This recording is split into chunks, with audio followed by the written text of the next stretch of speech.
சாப்பிட்டு கூட எந்த காரணத்தால் எனக்கு வலிப்பு வருகிறதுன்னு தெரியாத சிரமத்தோடு இருக்கவர்களையும் நம்ம பார்க்கிறோம். அப்ப இது சார்ந்த சிரமங்களை நம்ம மாற்றணும், கொஞ்சம் ஆரோக்கியப்படுத்தணும் அப்படின்னு வரும்போது நமக்கு இந்த சித்தரத்தை ஒரு மிகச்சிறந்த அருமருந்துன்னு சொல்லலாம். சித்தரத்தைய ஒரு தேக்கரண்டி எடுத்து தேன்ல கலந்து நம்ம சாப்பிடும்போது பெரிய அளவுல மாற்றம் ஏற்படுவதை நம்மால் பார்க்க முடியும். நிறைய பேர் என்னிடத்தில் கேட்கக்கூடிய கேள்வி, சார் இந்த வலிப்பு நோய்களுக்கு குணம் இல்லைன்னு சொல்றாங்களே, இன்றைக்கு அதே போல மனநோய்க்கும் குணம் இல்லைன்னு சொல்றாங்களே, இது உண்மையா அப்படின்ற ஒரு கேள்வி.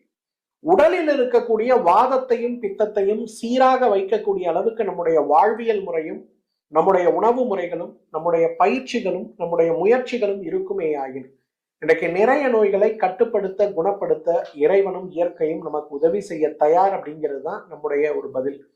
ஏன்னா இன்றைக்கு சித்தரத்தையை போல வலிப்பு நோயையும் மனநோயையும் குணப்படுத்தக்கூடிய ஒரு மருந்து இருக்காங்கிறது கேள்விதான். உடலில் இருக்கக்கூடிய